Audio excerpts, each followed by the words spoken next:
The day after his high school graduation, my youngest son Joel left home to spend this summer as a rigger with a college student circus, which had been in Randolph the day before graduation. The group had about 40 performers, a band, concession, horses, snakes, dogs, and an elephant. They toured from Maine to Virginia with 2 shows daily and at a different location each day. Joel returned home in September to attend college and left again the next May to be the head rigger.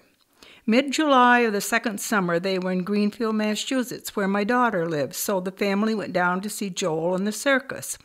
I learned that head riggers are responsible for setting up and dismantling tents and all apparatus for the axes, trapezes, tight wires, and so on. Everyone had multiple duties, and Joel drove the snake truck where he also slept. As we were saying goodbye to him, he asked if Betsy, my daughter-in-law, and I could do him a favor. The circus was coming to Randolph in late August, and he wanted us to provide the evening meal for about 60 people. We said sure, thinking of barbecue in the backyard, but he was thinking of meat and potatoes meal. We said, okay, not quite sure how we could do this. First, the menu. We decided on scalloped potato because it could be prepared early and reheated. Roast beef because another son raised his own Angus beef cattle and there was plenty of meat in the freezer. Corn on the cob and cake for dessert. Remember, this was 30 years ago, and almost everyone in Randolph knew someone in each family. Soon promises of food came to us from many people.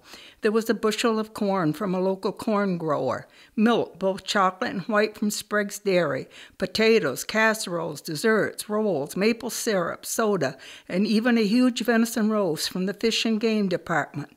Everyone wanted to help feed a circus. The day arrived, hot and humid and threatening rain. The circus arrived about 6 a.m. and started setting up in a field about a 5-minute walk from the house.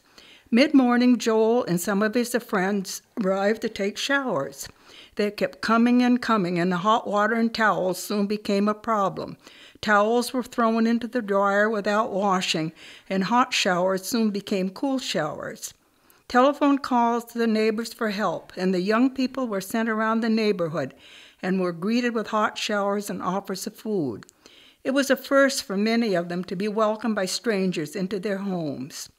Food started arriving, and we soon ran out of shelf and table space. The bathtub was full of desserts. More help calls to the neighbors to use their refrigerators and ovens. It rained and rained all day and was still very hot and humid. The circus group arrived about 4:30 and soon overflowed into the basement and attached garage. Someone started a roaring fire in the living room fireplace. Picture this, a house full of young adults, a family trying to finish and preparing and serving food to 60 people, the stereo blaring and a roaring fire in the fireplace on a hot, humid, rainy day. The circus cooks had been told to offer their help, and their relief was obvious when told this was their evening to relax and enjoy. Rachel, my granddaughter, was 3, and the clowns came in full costume, ready to entertain her. She took one look at them, started crying, ran into my bedroom, shut the door, hid her head under a pillow, and could not be teased or bribed to come out of the room. The snake charmer, a pretty dark-haired girl, kept close to my son Jeff, who was busy slicing meat, boiling corn, and helping wherever needed. She finally said, "I'm not putting the make on you, but it's been a long time since I was near a clean male wearing aftershave." In the garage, Gail, my daughter-in-law, gave Joel a badly needed haircut and beard trim. Soon she had a waiting line until she said, "No more." You cannot believe the amount of food they ate, and how often we heard, "It is so nice to be in a house." The remaining food was packed and given to the cooks to take with them for the next day.